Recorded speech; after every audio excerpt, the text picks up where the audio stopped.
নমস্কার বন্ধুরা, 27শে জুলাই তারিখে শনি গ্রহ বক্রী হয়েছেন, এটা এতক্ষণে আপনারা সকলেই জেনে গেছেন। তিনি বক্র থাকবেন কতদিন না, 11th of ডিসেম্বর অবধি। অর্থাৎ এই 5 মাসের যে শনির বক্র দৃষ্টি প্রত্যেকটি রাশি লগ্নের মানুষকে কিন্তু সমপরিমাণ না হলেও কিছুটা পরিমাণ কিন্তু এফেক্ট করবে, বা তারা এই রাশি লগ্নগুলো মানে আমাদের 12টি রাশি লগ্নই শনি গ্রহের এই বক্রী দৃষ্টির প্রভাবে প্রভাবিত হবেন। কিভাবে কতটা ড্যামেজ দিতে পারে আপনাকে এই গ্রহ, একটি মাইথোলজিক্যাল গাথা সংক্ষেপে আপনাদের একটুখানি বন্ধুরা বলার চেষ্টা করি, কারণ আপনারা এগুলো আমার কাছ থেকে শুনতে চান। পৌরাণিক যুগে মহারাজ হরিশ্চন্দ্র বলে একজন রাজা ছিলেন, যিনি ছিলেন দানবীর এবং ন্যায়পরায়ণ, সত্যনিষ্ঠ। তার যখন লাইফে শনির সাড়ে সাতি শুরু হলো, শনির সাড়ে সাতির 3টে ভাগ এবং 2.5 বছরের এক একটি ভাগকে বলা হয় ঢাইয়া। এই মুহূর্তে সিংহ রাশি যে ঢাইয়ায় আক্রান্ত, তার সেটাকে বলা হয় অষ্টকা, এবং দ্বিতীয় ঢাইয়া যিনি আক্রান্ত সেটা হচ্ছে ধনু রাশি, যেটা হচ্ছে কণ্টকা, অর্থাৎ কণ্টক মানে কাঁটার মতো বিঁধতে থাকে সেক্ষেত্রে কষ্টগুলো। তো এটা ছাড়াও এই দুটো ঢাইয়া ছাড়াও এই মুহূর্তে শনির দৃষ্টি রয়েছে, অর্থাৎ 7.5 যাকে বলা, 7.5 বছরের এই পরিক্রমা এটি রয়েছে মেষের প্রথম চরণ শেষ হয়ে দ্বিতীয় চরণ শুরু হবে 2027-এর ফার্স্ট কোয়ার্টারে, মার্চ অনওয়ার্ডস। তো এরপরে এটা রয়েছে হচ্ছে মীন রাশিতে, মীন রাশির সেকেন্ড চরণ তখন শুরু হবে, এবং কুম্ভ রাশির এটা ওভার হয়ে যাবে। মেষ, মাঝখানে মীন, তারপর কুম্ভ, অর্থাৎ কুম্ভ রাশির শেষ চরণ চলছে। 2027-এর মে মাসে কুম্ভ রাশির মুক্ত হয়ে যাবে শনির 7.5 প্রভাবের থেকে, কিন্তু বক্র দৃষ্টিটা তো সকলের ওপরেই পড়বে। তাদের ওপরই বেশি প্রভাব পড়বে যাদের এর মধ্যে 7.5 চলছে এবং একই সঙ্গে তারা বক্রী শনির দৃষ্টির মুখোমুখি হবেন। কি হতে পারে আমি আসছি, বরং হরিশ্চন্দ্রের গল্পটা আগে শেষ করিনি। তো তার লাইফে যখন 7.5 এসে উপস্থিত হয় রাজা হরিশ্চন্দ্র, শনি তখন তার রাজ্য, রাজত্ব, সম্পদ সমস্ত কিছু কেড়ে নেন। তা সত্ত্বেও রাজা হরিশ্চন্দ্র ধর্ম এবং ন্যায়ের পথে অচল থাকেন। দ্বিতীয় অর্থাৎ মারাত্মক ঢাইয়াটা যখন ফেজটা যখন আসে, তখন তিনি তার স্ত্রী এবং পুত্রকে হারান। স্ত্রী বিচ্ছিন্ন হয়ে যান, অন্য জায়গায় তিনি পরিচারিকার কাজ করে জীবন নির্বাহ করেন, এবং তাদের একমাত্র সন্তান রোহিতাশ্ব সে কিন্তু মারা যায়। এবং রাজা হরিশ্চন্দ্র, তখন বলা হতো শশাগড়া পৃথিবীর অধিপতি রাজা হরিশ্চন্দ্র, তিনি বেনারস অর্থাৎ কাশীতে মণিকর্ণিকার ঘাটে ডোমের কাজ করেছিলেন নিজের জীবন জীবিকা নির্বাহ করতে, এবং তিনি নিজের মৃত পুত্রের দাহ সংস্কার পর্যন্ত করেছিলেন, যেটাকে অগ্নি সংস্কার বলা হয়।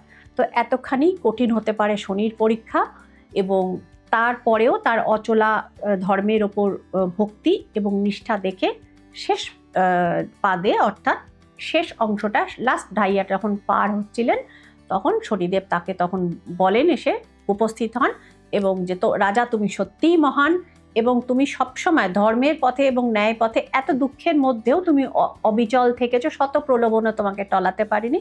সুতরাং তোমার প্রতি খুশি হয়ে আমি তোমার রাজ্য, সম্পদ, স্ত্রী, পুত্র সমস্ত কিছু আমি ফেরত দিলাম, বা আমি তোমাকে ফিরিয়ে দিলাম। তো এই হচ্ছে রাজা হরিশ্চন্দ্রের গল্প, অর্থাৎ শনির 7.5 এবং তার বক্র দৃষ্টির থেকে মানুষ কিন্তু রক্ষা পায় না, কিন্তু সে যদি ধর্মপথে থাকে, ন্যায় পথে থাকে, এবং সেক্ষেত্রে কিন্তু 7.5 প্রভাব অত মারাত্মকভাবে তার উপর কিন্তু আসে না। আমাদের নর্মাল যে জীবনযাত্রা, তার মধ্যে কোর্ট সেক্টরে কিন্তু শনির প্রভাব রয়েছে, এবং যে কারণে তিনি ন্যায়দাতা এবং দণ্ডদাতা। শনির প্রভাব যদি মারাত্মক খারাপ হয়, সে কিন্তু কারাবাস পর্যন্ত করাতে পারে। যাই হোক, আমরা এবার চলে আসবো 12টি রাশির রাশিফলে, যে শনির এই বক্র দৃষ্টি এই 12টি রাশিকে কিভাবে বা কতটা প্রভাবিত করছে সেটা। প্রথমেই চলে আসি মেষ রাশি। হ্যাঁ বন্ধুরা, এটা কিন্তু আমি মুন সাইন অনুযায়ী বলছি, অর্থাৎ বাংলা রাশিফল যাকে বলছে। প্রথমেই রয়েছে 3 of Wands, অর্থাৎ যে কোনো কাজ একটুখানি সময় নিয়ে এবং একটুখানি বিলম্বিত আপনাদের হতে পারে। 3 of Wands কিন্তু আমাদের সেই খবর জানাচ্ছে, এর কোনো চাকরি বা কোনো কর্মপ্রাপ্তির সম্ভাবনা হতে পারে, কিন্তু সেটা আপনার পরিবার এবং রাজ্য থেকে দূরে, কারণ শনি আমাদের কিন্তু মানে আইসোলেশনে পাঠায়, অর্থাৎ নির্জন বাস করায়। চলে আসবো বৃষ রাশি। বৃষ রাশির জন্য শনির বক্র দৃষ্টির প্রভাব কি পড়ছে সেটা দেখে নেব। বৃষ রাশি কিন্তু বন্ধুরা, এদের বৃষরাশির একমাত্র রাজ্যকারক গ্রহ হচ্ছে শনি। তা সত্ত্বেও বৃষরাশি যেভাবে এফেক্টেড হবেন সেটা বলছি।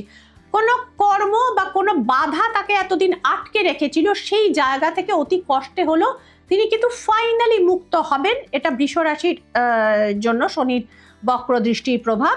এমপ্রেস, তাদের লাইফে নতুন কোনো অতিথি আসতে পারেন। তাদের যারা যে সমস্ত মহিলারা মা হতে চলেছেন তাদের মানে সুসন্তান হওয়ার সম্ভাবনা রয়েছে।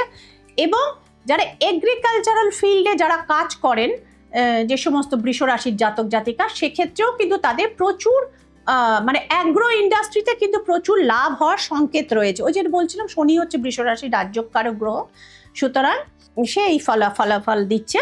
এরপর চলে আসবো মিথুন রাশিতে। মিথুন রাশির জন্য দেখতে পাওয়া যাচ্ছে খুব একটা ভালো ফলাফল শোনাতে পারা যাচ্ছে না। দ্য মুন ইজ হিয়ার, অর্থাৎ ডিপ্রেশনে থাকবেন মিথুন রাশি। এবং কারণটাও এক্ষেত্রে দেখা যাচ্ছে যা জাস্টিস অর্থাৎ কোর্ট কার্ড পড়েছে এখানে। মিথুন রাশির কোনো পারিবারিক বিবাদ বা কোনো রিলেশনশিপের বিবাদ বা ভাতৃবিরোধ কিন্তু কোর্ট পর্যন্ত যেতে পারে, এবং সেই কারণে মিথুন রাশির মানসিক কষ্ট কিন্তু এক্ষেত্রে এড়ানো যাচ্ছে না। চলে আসবো কর্কট রাশির কথায়। কর্কট রাশির জন্য মধ্যম শুভ খবর রয়েছে। আমি বলবো মধ্যম শুভ খবর বলতে ডিপ্রেশন রয়েছে, মনে হচ্ছে সব ছেড়ে দিয়ে চলে যাই, এবং স্পিরিচুয়ালি এনলাইটেনমেন্টের কিছু জায়গা রয়েছে কর্কট রাশির। কিন্তু এই রাশির মহিলাদের জন্য কিন্তু কিছু ভালো খবর রয়েছে, বিশেষ করে যে সমস্ত মহিলারা কেরিয়ারিস্ট তাদের কিন্তু প্রচুর পরিশ্রমের পর যথেষ্ট সাফল্যও কিন্তু ইন্ডিকেট করছে কর্কট রাশি। চলে আসবো পরবর্তী রাশি সিংহ রাশি। সিংহ রাশির জন্য দু ধরনের ফলাফল দেখতে পাওয়া যাচ্ছে। একটি হচ্ছে পরিচিত প্রতিষ্ঠান থেকে তার অন্যত্র কোনো ট্রান্সফার বা কোনো অন্য পদে নিযুক্তি হওয়ার জায়গা রয়েছে, যে 7 অফ ওয়ান্ডস রয়েছে এক্ষেত্রে, এবং এই নিযুক্তি তার জন্য কিন্তু ভালো, অর্থাৎ দ্য স্টার ইজ হিয়ার। তবে দেখতে হবে অতিরিক্ত ব্যয় বাহুল্যে কিন্তু তাদের সঞ্চয় হ্রাস হতে পারে সিংহ রাশি। এরপর চলে আসবো কন্যা রাশির কথা। কন্যা রাশির জন্য দেখতে পাওয়া যাচ্ছে মধ্যম শুভ কার্ড। তিনি হঠাৎ করে কোনো মানে বড় টাকা পয়সা কিন্তু পেতে পারেন, এবং এটা দান হিসেবে বা হয়তো কোনো রিয়েল এস্টেট থেকেও কিন্তু তিনি পেতে পারেন। 6 অফ পেন্টিকলস রয়েছে এখানে, এবং কর্মসূত্রে তার মানে বেশ কিছু দূর যাত্রা হতে পারে, সেটা ট্রান্সফারেবল জব হতে পারে, ট্রান্সফার হয়ে যেতে পারেন পরিবার থেকে দূরে, সেটাও কিন্তু হতে পারে। অর্থাৎ ঘরের কাছ থেকে কিন্তু চাকরি করাটা কন্যা রাশির পক্ষে এরপরে আর পসিবল নাও হতে পারে। চলে আসবো তুলা রাশির কথা। তুলা রাশির জন্য প্রথম কার্ডটি পড়েছে ভালো, যেটা হুইল অফ ফরচুন। আপনার ভাগ্যের কিন্তু একটি বড় পরিবর্তন আসছে বা সুপরিবর্তন আসছে। কারণটা হয়তো জ্যোতিষিক মতে বন্ধুরা আপনারা জানেন শুক্র এবং শনির মধ্যে বন্ধুত্ব রয়েছে, হয়তো সেই কারণেই শুক্রের মানে মানে নিজস্ব রাশি তুলা রাশির ওপর তিনি ফেভার করছেন, এবং অনেক দিনের কোনো মানসিক যে আকাঙ্ক্ষা, মনের কোনো আকাঙ্ক্ষা কিন্তু পূরণ হতে পারে তুলা রাশি। চলে আসবো পরবর্তী রাশি বৃশ্চিকের কথা। বৃশ্চিকের জন্য না, বৃশ্চিককে ভালো খবর শোনাতে পাচ্ছি না। মঙ্গলের ঘর বৃশ্চিক, এবং শনি এবং মঙ্গলের সম্পর্কটা কোনোদিনই ভালো না, এফেক্ট পড়েছে এখানেও। কোনো একটি সম্পর্ক আপনার জীবন থেকে শেষ হয়ে যেতে পারে, এবং অর্থাৎ কাউকে আপনি হারাতে পারেন, কোনো প্রিয়জন, এবং কেউ আপনার সাথে কিন্তু বিশ্বাসঘাতকতা করতে পারে, অর্থাৎ ব্যাক স্ট্যাবিং যাকে বলা হয়। এবং প্রচুর বিবাদ দেখতে পাওয়া যাচ্ছে 5 অফ সোর্স, এবং সেই বিবাদে আপনার পরাজয় কিন্তু মোটামুটি নিশ্চিত। বৃশ্চিক রাশিকে ভালো খবর দিতে পারলাম না, দুঃখিত বন্ধুরা, কিন্তু শ্রীময়ী চক্রবর্তী কার্ড যেটা কথা বলে তাকে সেটাই বলতে হয়। কারোর মনোতুষ্টি করা বা প্রিয় লোকের কার্ড ভালো বার করা, এভাবে ট্যারো কার্ড রিডিংটা হয় না। যারা জানেন, ট্যারো কার্ড প্র্যাকটিস করেন, তারা জানেন এই কথাটা মর্মে মর্মে সত্যি। বৃশ্চিকের পর চলে আসবো ধনু, যাদের ঢাইয়া অর্থাৎ কন্টাকা চলছে। তো ধনু রাশির জন্য সময়টা একটুখানি কঠিন যাচ্ছে। দ্য স্ট্রেংথ ইজ হিয়ার এখানেও দেখাচ্ছে, তো স্ট্রেংথের কার্ড, এবং কিং অফ ওয়ান্ডস এখানে রয়েছে। অর্থাৎ কোনো চাকরি বাকরির পরীক্ষায় আপনি যদি অ্যাপিয়ার করেন, সেক্ষেত্রেও কিন্তু প্রথমবার ক্লিয়ার করাটা মুশকিল, তবে ফাইনালি চাকরিটা আপনার হওয়ার সম্ভাবনা রয়েছে, but you have to work hard. ধনু রাশির লোকেদের জন্য বলছি। চলে আসবো মকর রাশি। মকর রাশির জন্য ডিসিশন মেকিং এ কিছু প্রবলেম হতে পারে, ডিলেমা দেখাচ্ছে, এটা করব না এটা করব, একটা কিছু করার পর মনে হবে যে ওইটা করলে ভালো হতো। তো সুতরাং মকর রাশির জন্য 2 অফ ওয়ান্ডস রয়েছে, ডিলেমা কার্ড দেখাচ্ছে। পেজ অফ ওয়ান্ডস দূর থেকে কিন্তু আপনার কেরিয়ার ওয়াইজ ভালো খবর দেখাচ্ছে। আউট অফ স্টেট বা আউট অফ দ্য কান্ট্রি থেকেও কিন্তু ভালো খবর আপনার জন্য আসতে পারে। মকর রাশি। চলে আসবো কুম্ভ রাশি, যাদের 7.5 চলছে, লাস্ট চরণ চলছে, তারা প্রচুর কান্নাকাটি করছেন যে আমাদের সুদিন বোধহয় আর এলো না বলে। তাদেরকে মানে শনির বক্র দৃষ্টি বা শনি মহারাজ জানাচ্ছেন কার্ডের মাধ্যমে যে আর একটু পেশেন্স রাখতে হবে, আর একটু ওয়েট করতে হবে। তো সেক্ষেত্রে কিন্তু কুম্ভ রাশির দিন ভালো আসবে। The lovers is here. তাদের লাইফে কোনো নতুন প্রেম হতে পারে বা যে রিলেশনশিপের মধ্যে আছেন সেটা কিন্তু তাদের জন্য মধুরতর হতে পারে। চলে এসেছি শেষ রাশি মীন রাশি। দেখা যাক শেষ রাশি তারা হাসতে পারেন কিনা। না, মীন রাশিকেও ভালো খবর শোনাতে পারলাম না। ধোঁকা এবং প্রতারণা। কোনো সম্পর্কে জড়াবার আগে, কোনো পার্টনারশিপ করবার আগে, সেটা বিজনেসেই হোক, নিজের লাইফে হোক, be very very careful. 7 of swords, it's a betray card. যে তথ্য দেয়া হয়েছে আপনাকে বা বিবাহ যাতে স্থির হচ্ছে, দেখে নেবেন, মিলিয়ে নেবেন, যাচাই করে নেবেন যে সঠিক তথ্য পাচ্ছেন কিনা। এবং কোনো মহিলা দ্বারা কিন্তু আপনার ক্ষতি হতে পারে এবং সেক্ষেত্রে কিন্তু বড় শাস্তি কিন্তু হওয়ার জায়গা রয়েছে, রাজদণ্ড অবধি হতে পারে। বি কেয়ারফুল মীন রাশি। শনির প্রভাবে, দুষ্প্রভাবে কিন্তু এই ঘটনাটা ঘটে থাকে। তো বন্ধুরা, 12টি রাশির ওপর শনির বক্র চলনের বা বক্রী দৃষ্টির কি প্রভাব সেই নিয়ে আমরা আলোচনা করলাম। আশা করি এপিসোডটি আপনাদের ভালো লাগলো এবং যাদের যাদের প্রবলেম মানে মেজর প্রবলেম দেখতে পাওয়া গেছে তাদের কিন্তু বলবো অবিলম্বে তারা কিন্তু প্রতিকারটা করে নেবেন, যাতে শনির এই বক্র দৃষ্টি আপনাদের রাজা হরিশ্চন্দ্রের মতো দশায় না ফেলে। তো সুতরাং মেষ, মীন এবং কুম্ভ রাশির লোকজনদের অত্যন্ত সতর্ক থাকতে বলবো এবং যাদের ঢাইয়া চলছে সো সিংহ এবং ধনুকেও সাবধানে থাকতে বলবো।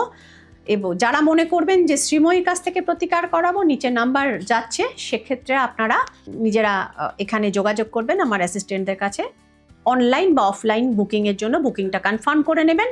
এবং অত্যন্ত ইউজফুল এই ভিডিওটি, যতটা তারা মানে স্পিডে আপনারা বন্ধু বান্ধব এবং আত্মীয় স্বজনের বা প্রিয়জনদের সঙ্গে শেয়ার করে নেবেন, আমার মনে হয় ততটাই ভালো। তাতে সেক্ষেত্রে আপনারাও কিছু অন্তত প্রবলেম থেকে কিছুটা হলেও তো বাঁচতে পারেন। Better late than never. তো বন্ধুরা, আজকের এপিসোড এই পর্যন্ত। দেখা হচ্ছে পরবর্তী কোনো এপিসোডে। কোথা থেকে দেখছেন শ্রীময়ীর প্রোগ্রাম, কেমন লাগছে, আর কি জানতে চান, সেটা আপনারা কমেন্ট সেকশনে জানাবেন। আমার কমেন্ট সেকশন কিন্তু খোলা থাকে। ভালো থাকুন বন্ধুরা, সবাই আনন্দে থাকুন। নমস্কার।